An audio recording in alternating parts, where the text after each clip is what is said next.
بسم الله الرحمن الرحيم. الحمد لله رب العالمين، والعاقبة للمتقين، ولا عدوان إلا على الظالمين، وصلى الله على سيدنا محمد وعلى آله وأصحابه أجمعين. اللهم رب جبرائيل وميكائيل وإسرافيل فاضل السماوات والأرض، عالم الغيب والشهادة، أنت تحكم بين عبادك فيما كانوا فيه يختلفون، اهدنا لما اختلف فيه من الحق بإذنك، إنك تهدي من تشاء إلى صراط مستقيم. أما بعد أحبائي في الله أيها الإخوة والأخوات، waxaynu bilaabanay programkeenii aan kula taliya talo uma qaadan talo waa tii Allah subxaanahu wa tacaala. marka waxaad ku soo dirsataan walaalayaal abudalxa1@gmail.com. abudalxa waa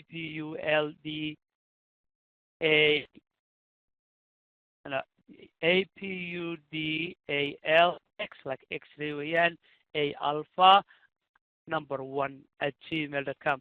maalin kastoo saardhaya saacaddu markay tahay 2 p.m. central ayaa insha allahu tacaala laydinka jawaabi doonaa. allah idin barakeeye allahu tacaala. awalan sheekheyna ayaan kusoo dhaweyneynaa. alaaba kelmad baa inooga horeyn jirtay insha allahu tacaala. sheekh kelmadii ka horeysay falyatafadal mashkuuran wanaajira. بسم الله الرحمن الرحيم.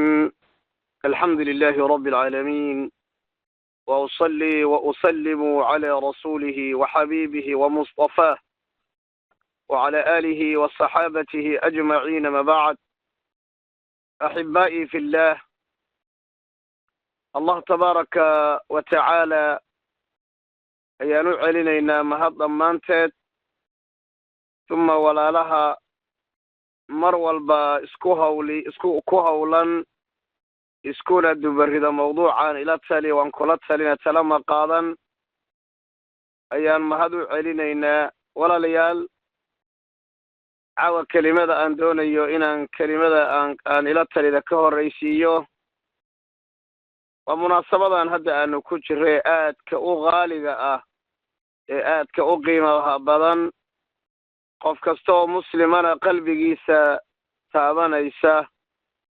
waa munaasabada 10 dilxija iyo 10 dambe ee 8 maalmood ee 10 dilxija 10keeda hore iyo xajka oo isku wada jira. waa 10 maalmood oo aad iyo aad u khayr badan. ilaahay tabaaraka wa tacaala wuxuu kala fadilay makhluuqaadkiisa, ayuu kala fadilay ayaamihiisa, ayuu kala fadilay bilihiisa, ayuu kala fadilay saacadihiisa, ayuu kala fadilo kala sarraysiiyey tabaaraka jalla wacalaa.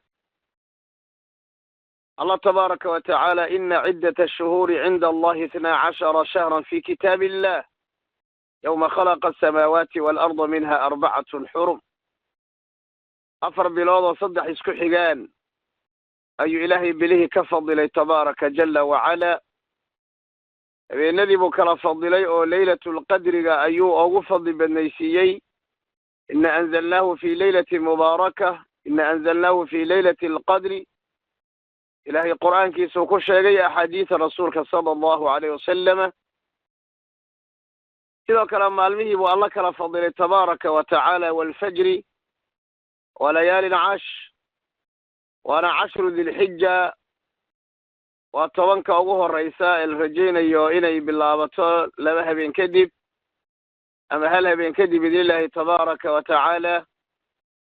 waana 10ka ugu horeysa oo bisha la yidhaahdo dilxija, waana bisha 12aad ee islaamka. ilaahay waa ku dhaartay tabaaraka wa tacaala. waana maalmaha ugu fadli badan maalmaha ilaahay uu abuuray. habeenadana waxaa ugu fadli badan habeenka laylatulqadarka ah. qadriga ayaa ugu fadli badan. walidaalika buu ilaahay ku dhaartaba walfajr walayaalin cash. 10 dilxija culamo badan baa qabta. jumhuurulmufasiriina waalkhalaf ayaa sidaa qaba. ibnu cabbaas sida oo ka ibnu kathiir tafsiirkiisana wuxuu leeyahay qowlka ugu saxiixsan waa midka. نبينا عليه الصلاة والسلام كما رواه البزار وابن حبان وصححه الألباني، نبينا صلى الله عليه وسلم من حديث جابر: أفضل أيام الدنيا أيام العشر.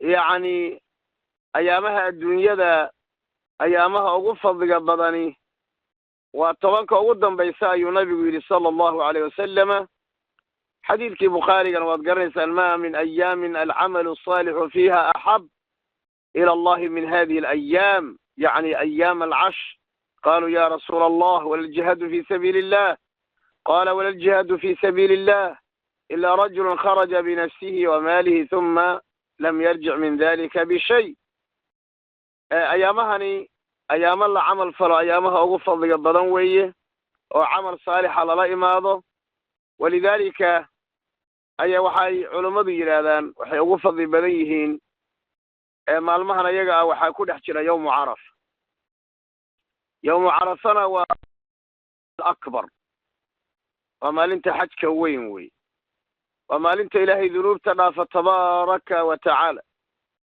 cashiyata carafa rabbi baa soo dega soo degitaanka kayfiyadiisa ma naqaano laakiin sidaas baanu ku rumaynaynaa waa maalin naaraha iyo naarta laga xoreeyo dadku ilaahay u dooray tabaaraka jalla wacala sidoo kale yawmu naxri waana maalmaha ilaahay abuur sanadka afdalu ayaami sana maalmaha sanadka ku dhex jira maalmaha ugu fadli badan weeye sida uu nabigu yidhi sala allahu calayh wasalama acdamu alayaami cinda allahi yawmu nnaxri yacni maalmaha ilaahay agtiisa ugu khayrka badan ee ugu weyn waa maalinta xoolaha la qowracayo ciidda ah tobanka dilxijayna ku jiraan sidoo kale ijtimaacu ummahaati alcibaadati fiiha cibaadooyinka oo dhan baa ku kulmay oo salaadii iyo soonkii iyo zakadii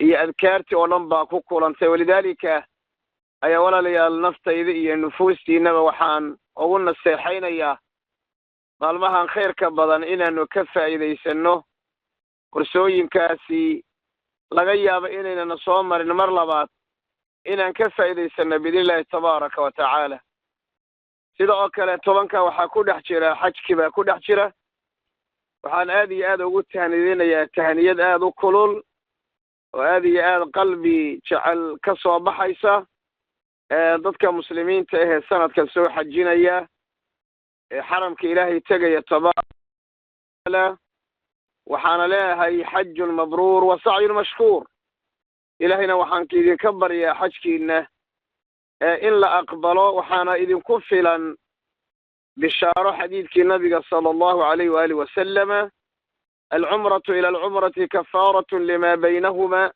walxaju almabruuru laysa lahu jazaun ila aljanna walxadiidu fi saxiixayn cumro laga gaadho cumradeeda kale inta u dhaxaysa baa qofka ilaahay tabaaraka wa tacaala dunuubtu galay lagaga tirtiraa ee sakaa'irta ah xajka lagu baarinimo falayna abaal kale ma laha ilaa abaalkiisu waa janno ilaahay tabaaraka wa tacaala waxaa idinka baryayaa muslimiinta oo dhan aan ooga baryayaa cidda xajka aadaba ilaahay tabaaraka inuu maqbuul ka dhigo xajun mabruur wa almuwaafiqu lihadyi nabiyi sala allahu calayh wasalama waa midka hadyiga nabiga waafaqsan ee uusan la soconin alriyaa waasumca uusan la soconin istustus iyo wax loo yaqaano xuquuqda xajka la ilaalinayo iyo waajibaadka iyo sunanka iyo intaas oo dhan la ilaalinayo waayo nabigu sala allahu calayh wasalama wuxuu leeyahy man xaja falam yarfus walam yafsuq kharaja min dunuubihi ka yawm waladatu ummuh qofka intuu xajiyo aan mukhaalafo sharciga aan la imaanin oo xaaskiisii aan ku dhicin xumaan kalena aan la imaanin wuxuu ka soo laabtaa xajka asagoo dembi ka ah sidii maalintii ay hooyadii dhashay oo kale marka xajka aan ka faa'iidaysanna biidniillaahi tabaaraka wa tacaala sida oo kale dabcan xajka dadka xujayda waa inay aad u akriyaan marka koowaad waajibaadka xajka iyo sunanka xajka iyo mubtilaadka xajka si ay cilmi ugu yeeshaan haddee xajka jidayntiisana waxaa ku jira xikam aad u badan waxaa ka mid a waa cibaado oo qofka xaajiga gudanayo oo humuumta iyo welwelka adduunyadoo dhan ka saaraysa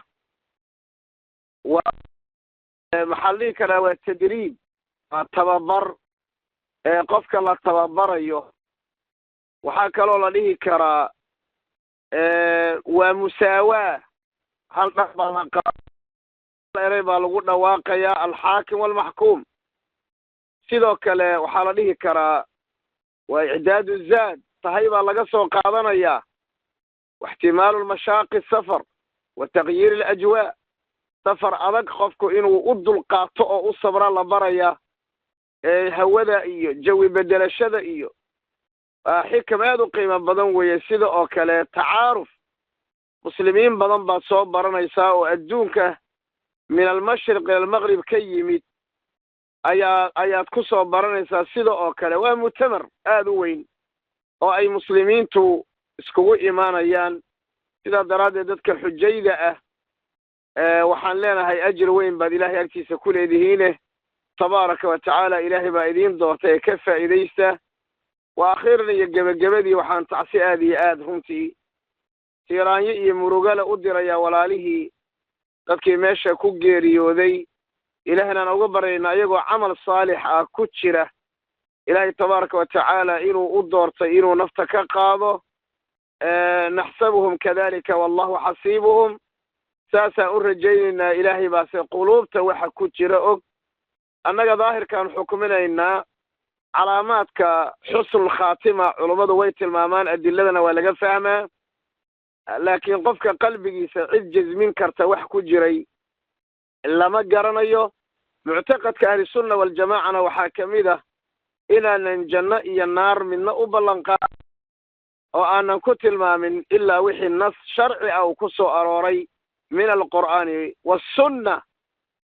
cid kale abubakar fi ljanna wa cumar fi ljanna wa cuthmaan fi ljanna wa caliyun fi ljanna iyo saxaabadii jannada loogu bishaareeyey qadiiman kuwii hore iyo kuwii dambaba ummaddan wixii soo maray ciddii janno loogu bishaareeyey oo nas ku sugan yahay annagoon ka shakeynin baanu jasminaynaa inuu ahlu janno yahay. ciddii naar loogu bishaareeyey oo gaalnimo iyo kufri inay ku dhimatay ay caddaatay oo qur'aanku uu tilmaamayna oo haddii qur'aanku qofka gaalnimo ku dhinta wuxuu mutlaqa noo sheegayaa inuu ahlu naar yahay oo naarta gelaye. laakiin qof muslim ah oo laa ilaaha ila allah yidhi cibaado kastoo uu la yimaado hadduusan nas ku soo aroorin waxaan leenahay khayr baanu u rajaynaynaa.